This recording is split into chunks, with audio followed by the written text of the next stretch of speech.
The courtroom atmosphere that day felt strange. There was silence, but it was not ordinary silence. It was the kind of silence that exists when people already believe that the decision has been made. People were seated, but their eyes were not wandering. Everyone was looking in one direction, toward the door, as if they were waiting for someone. Then the door opened slowly. A slight movement passed through the courtroom, and then she walked in. Sarah Williams. Her steps were slow, but they did not tremble. She was accompanied by two small children, twins. Both of them were holding her hands tightly, as if they were not connected to the world, only to their mother. Sarah did not make a dramatic entrance. No noise, no shouting, no complaint. Her face was completely calm, the kind of face that has seen too much and learned how to endure. She was not crying. There were no tears in her eyes. There was no anger on her face, only a deep sense of calm, the kind of calm that appears when a person stops fighting. In one corner of the courtroom, someone was already seated. Mark Williams, Sarah's husband, an expensive suit, perfectly fitted, straight posture. On his face was the confidence that only belongs to people who believe they have already won. For Mark, this was just a case, just paperwork, just a formality. He was convinced that everything would end in his favor. He had everything: money, lawyers, and a story he had written himself. Seated beside Mark was another woman, stylish, well-dressed, completely confident. Her face showed no tension, as if she was only there to observe. Many people in the courtroom knew who she was, but no one was willing to say her name. When the judge entered the courtroom, everyone stood. Sarah held her children's hands more tightly. The children remained silent, as if they too could sense that this place was not ordinary. When everyone sat again, the judge opened the file. His voice was not harsh, but it was serious. The judge first looked towards Sarah. "Mrs. Williams, would you like to make a statement?" Sarah took a deep breath. She pulled her children closer to her, as if she was telling them, "I am here. You are safe." Then she spoke only two words, "Yes, Your Honor." Her voice was soft, but not weak. Mark leaned back in his chair, thinking to himself, "She is still the same, quiet, simple, and ready to accept everything." In his mind, even the children were only an emotional card. Mark was certain that Sarah had nothing to say. The judge then looked toward Mark. "Mr. Williams, your statement, without hesitation." Mark began speaking, his voice steady. He told his version. In his story, he was responsible, hard-working, and a patient husband. Sarah listened. She did not speak a single word. Her silence echoed through the courtroom. The judge raised his eyes again, and then looked toward the woman seated beside Mark. A sense of unease spread through the courtroom. People straightened in their seats. Someone coughed. Someone shifted their chair. The judge adjusted his posture, and then asked one question. Just one question. A question that at that moment seemed ordinary, but in truth was about to change everything. Sarah showed no reaction.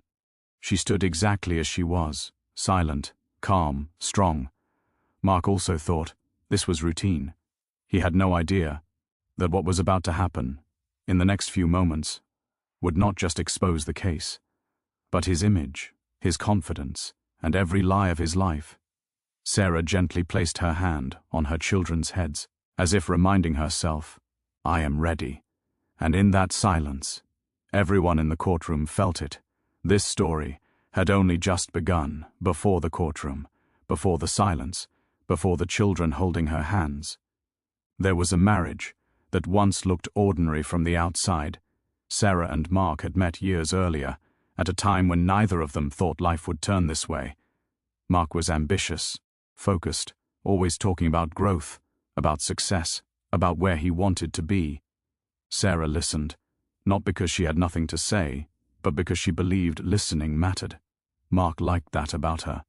He mistook her calm for simplicity, her patience for dependence. To him, she felt easy, predictable, safe. When they married, Mark believed he was choosing stability. Someone who would stand beside him, without challenging him, without competing, without questioning his decisions. In the early years, Sarah tried. She supported him, adjusted to his long hours, his late nights, his constant distractions. She carried the quiet responsibilities, the unseen work, the home, the routines, the emotional weight. Mark rarely noticed. To him, providing money was contribution. Everything else was background noise. When Sarah became pregnant, Mark saw it as another phase, something that would fit around his plans. But pregnancy changed Sarah, not physically, but emotionally. She grew more aware, more protective, more grounded. When the twins were born, her world narrowed and deepened. Everything became about them. Mark visited the hospital, smiled for photos, returned to work quickly. He told people he was proud, but he was never present. Sarah stayed awake at night, feeding, holding, soothing. Mark slept. Sarah learned early that motherhood required strength, without applause. The marriage began to shift. Mark grew distant, impatient, critical. He spoke about pressure, about stress, about feeling misunderstood. Sarah tried to talk, but Mark heard complaint, not concern. Every conversation ended the same way, with Sarah falling silent.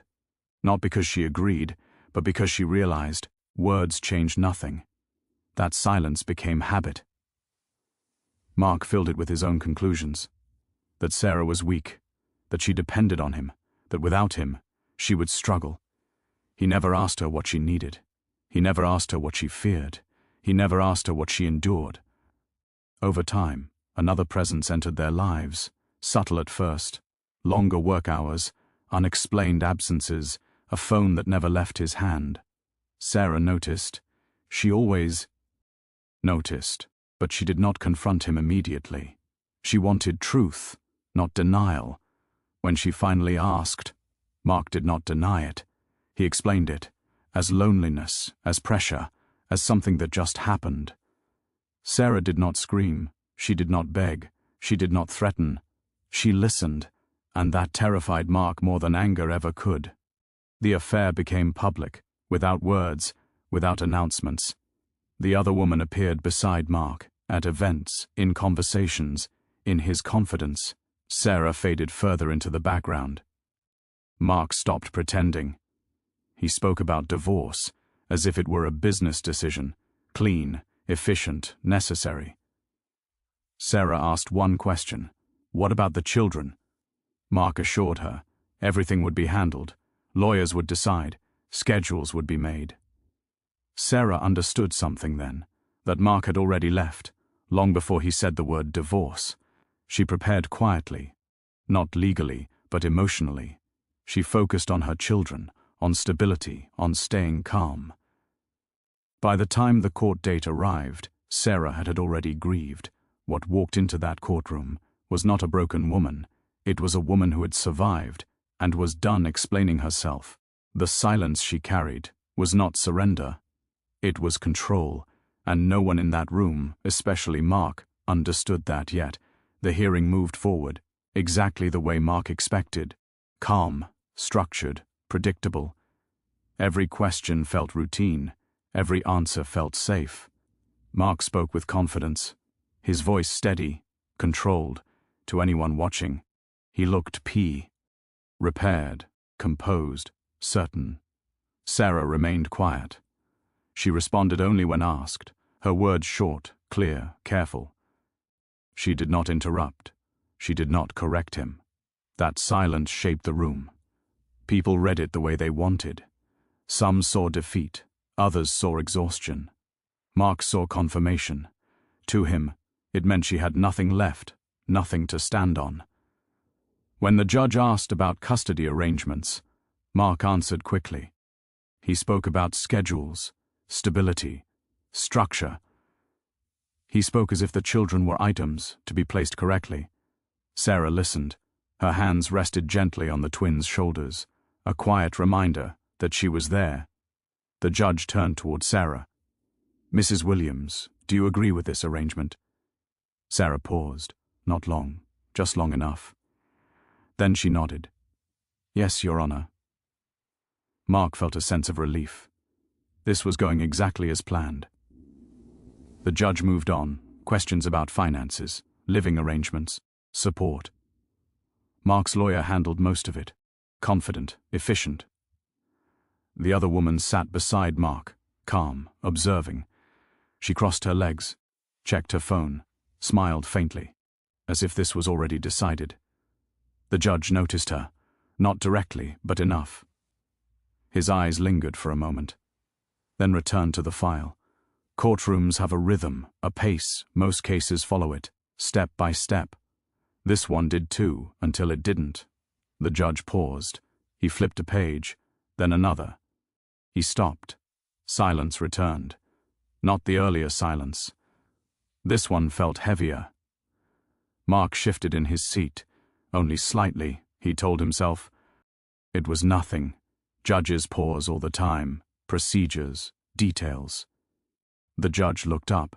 His eyes moved past Mark, past Sarah, and settled on the woman beside Mark, then back to Sarah.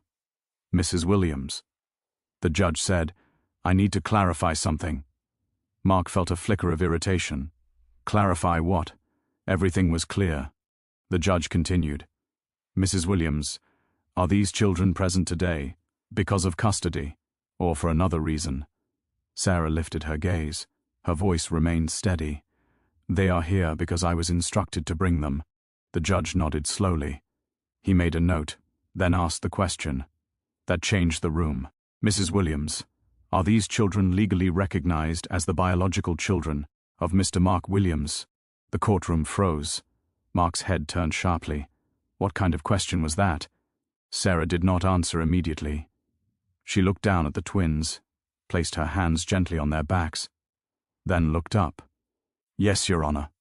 Mark let out a short breath. Of course they were. Everyone knew that. The judge did not look satisfied. He leaned back slightly, adjusted his glasses, and asked again.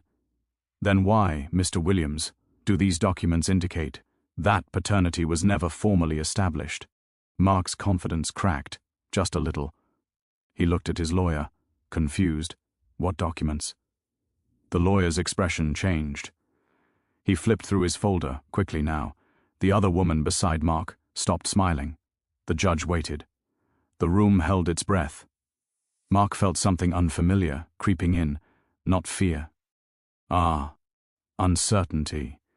He opened his mouth to speak, but the judge raised his hand. One moment. Mr. Williams. The judge turned back to Sarah. Mrs. Williams, is there anything you would like to clarify before we proceed? Sarah stood quietly.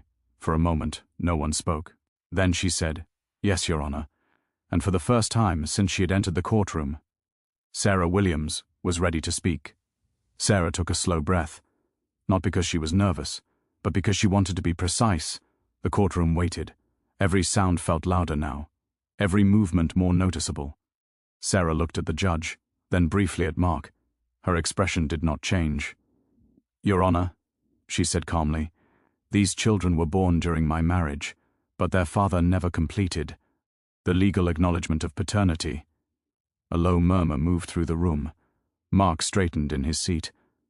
That is not true, he said quickly. I was there, I signed everything. Sarah did not react. The judge raised a hand, asking for silence. Mr. Williams, the judge said, according to the documents before this court, there is no finalized record establishing you as the legal father. Mark turned to his lawyer. What's he talking about? The lawyer avoided his eyes, flipped through the file again. His hands were no longer steady. The other woman beside Mark shifted in her seat. Her confidence faded, just slightly. The judge turned back to Sarah. Mrs. Williams, why was paternity not finalized? Sarah's voice remained even. Because at the time, Mr. Williams asked me to wait. He said it was unnecessary, that it could be handled later. Later never came. Mark opened his mouth to speak, then stopped. The judge made another note, then asked, And are you aware that without legal paternity, Custody assumptions change. Sarah nodded. Yes, Your Honor. Mark felt heat rise in his chest. This was not how it was supposed to go. The judge continued. There is another matter that must be addressed. He lifted a document. This court has received a statement regarding a prior paternity claim. Mark's head snapped up. What claim? The judge's eyes moved, not to Mark, but to the woman beside him.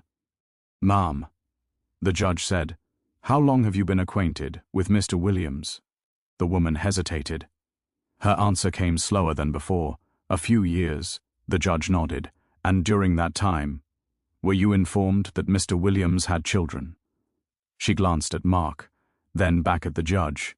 He said things were complicated. Sarah's grip on the twins tightened, just slightly. The judge continued. Ma'am, did Mr. Williams ever tell you that there was uncertainty regarding the children's paternity? The woman's face went pale. No, she said quietly. The courtroom went still. Mark turned toward her. What are you saying? The judge spoke firmly. Mr. Williams, this court does not appreciate incomplete disclosures, especially when children are involved. Mark stood halfway, then sat back down. His confidence was gone now. Sarah remained standing, quiet, composed. The judge turned to her again. Mrs. Williams, do you have documentation related to this matter? Sarah nodded. Yes, Your Honor. She handed a folder forward. The bailiff took it, placed it on the judge's desk. The judge opened it, read silently, then looked up. The question he asked next was simple, but it landed like weight. Mr. Williams, why did you request a private paternity test 2 years ago? Mark's mouth opened. No words came out.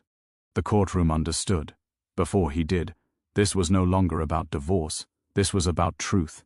And Sarah, who had arrived in silence, with 2 children holding her hands, was no longer the one being questioned. She was the one holding the answers. Mark remained silent, not by choice, but because his mind could not keep up. The judge waited. The courtroom waited. Even the children felt the shift. Their small hands tightened around Sarah's fingers. Mark finally spoke, his voice uneven. That test was never finalized. It was precaution, nothing more. Sarah did not react. She did not look at him. The judge looked down at the documents again, then back at Mark. Mr. Williams, the judge said, you requested a private paternity test without informing your spouse and without completing the legal process. That creates uncertainty, especially in matters of custody and parental rights. Mark swallowed. The woman beside him leaned forward, her voice sharp now. What does that mean? The judge turned toward her. It means, he said calmly, that the court must verify who holds legal responsibility for these children. Her face drained. Of color. She looked at Mark. You told me they were yours. Mark did not answer. Sarah spoke instead, her voice still calm, still controlled. He told me the same, that it did not matter, that paperwork was just paperwork. The judge made another note, then asked Sarah, Mrs. Williams, have you completed a legal paternity filing on your own? Sarah nodded. Yes, Your Honor. Mark's head lifted sharply. What? Sarah continued. I filed the necessary documents after Mr. Williams declined to do so. The judge looked at her. And the results? Sarah took a breath. The results confirmed that Mr. Williams is the biological father. A ripple moved through the courtroom. The other woman closed her eyes. Just for a moment. The judge raised his hand. Order. He looked at Mark. Williams, you were aware of these results? Mark hesitated, then nodded. Yes. The judge's voice hardened. Then why, he asked. Did you fail to establish legal paternity? Mark's shoulders slumped, for the first time. He looked small. I was advised, he said quietly, that delaying would give me flexibility. The word hung in the air. Flexibility. The judge leaned forward. Flexibility, at the expense of your children. Silence returned, not heavy, not dramatic, just final. The judge turned to Sarah. Mrs. Williams, the court acknowledges that you have acted in the best interest of your children. He then looked at Mark. Mr. Williams, your actions raise serious concerns regarding responsibility and honesty. The other woman stood. I did not know. She sighed. Quickly. No one told me. The judge nodded. That will be noted. Mark did not look at her. He stared at the table. The confidence, the control, the certainty. All gone. Sarah placed her hand on the twins, again. They leaned into her, unaware of the legal weight in the room, but aware of her presence. The judge closed the file slowly. This court will recess briefly, he said. When we return, custody and responsibility will be addressed. The gavel struck. People began to move. Whispers filled the room. Mark remained seated. The woman beside him stepped back. Distance had already formed. Sarah did not move. She stood still, grounded, for the first time. The room saw her differently, not as the silent wife, but as the only adult who had prepared for this moment. And Mark finally understood.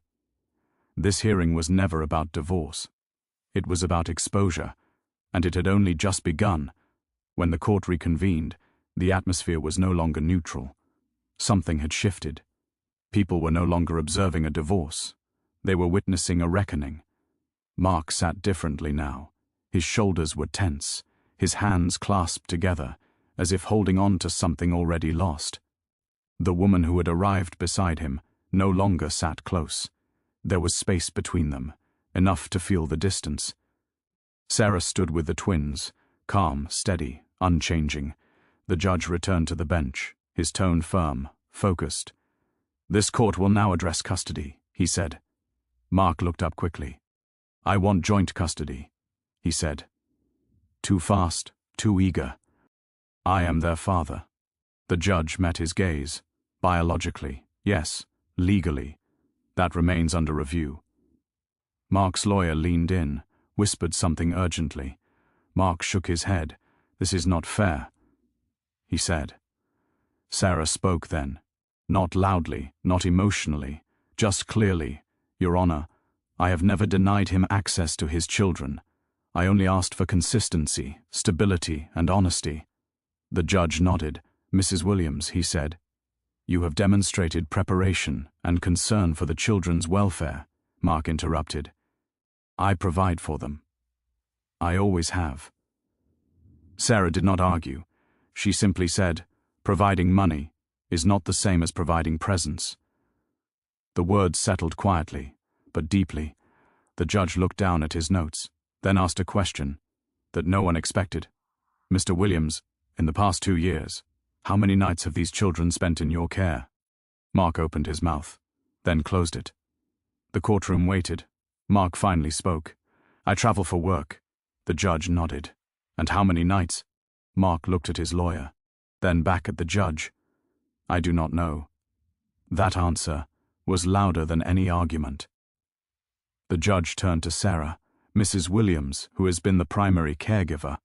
Sarah answered without hesitation. I have, since the day they were born. The judge nodded again. The twins shifted slightly, pressing closer to her. The judge leaned forward. Children require more than intention, he said. They require consistency. He then looked at Mark, and consistency has not been demonstrated. Mark's face tightened. This is turning into something it should not be, he said. The judge responded calmly. No, it is turning into exactly what it should be, the truth.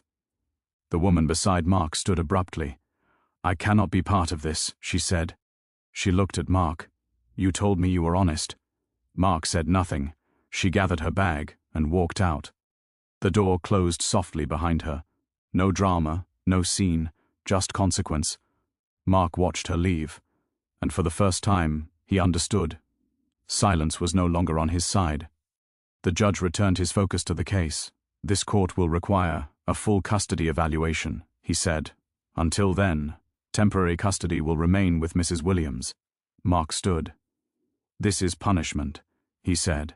Sarah did not respond. The judge did. This is protection. The gavel struck.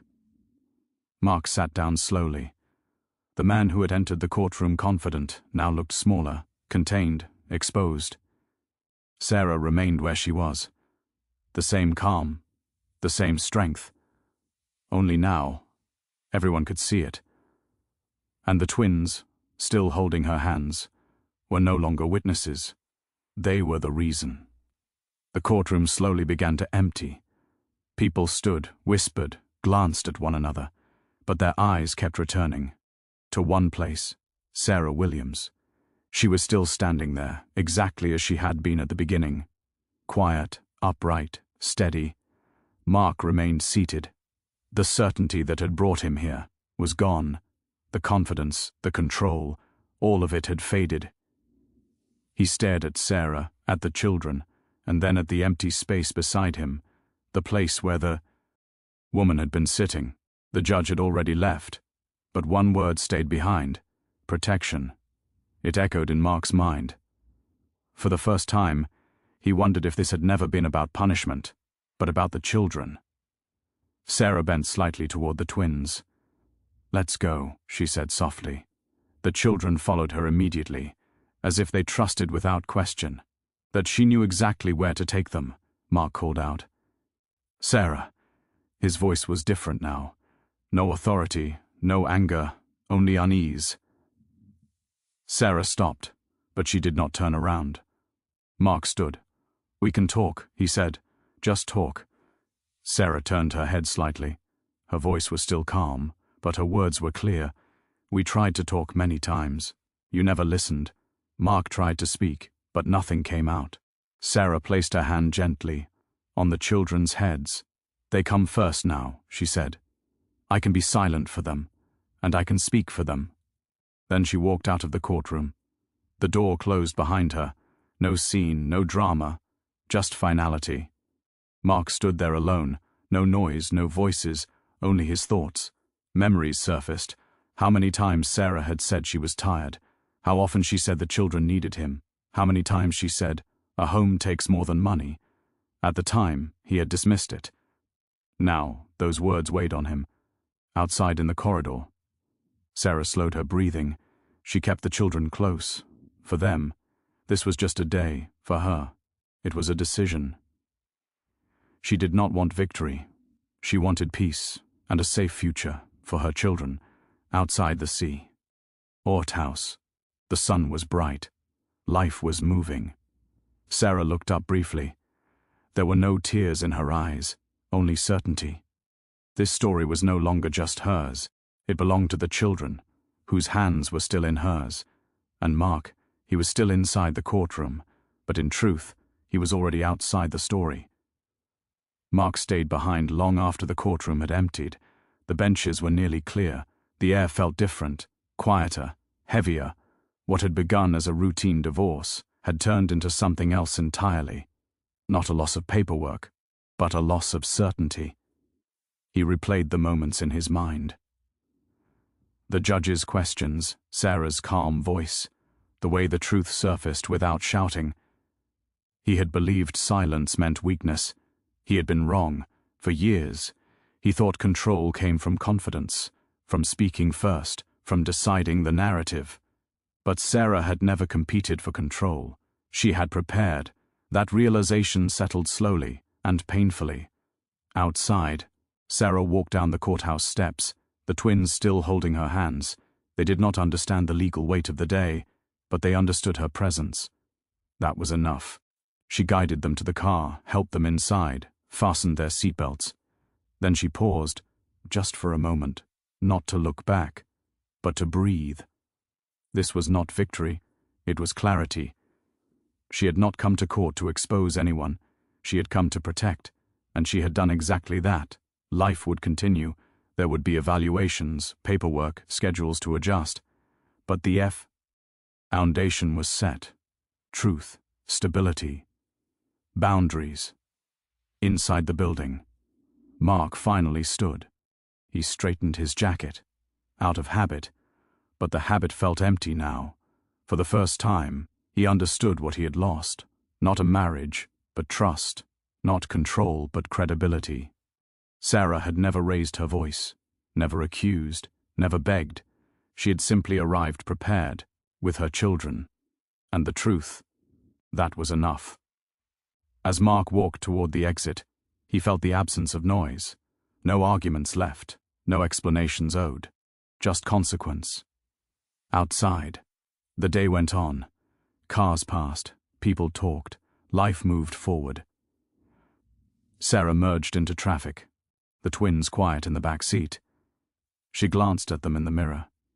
A small smile appeared, not because everything was easy, but because it was honest.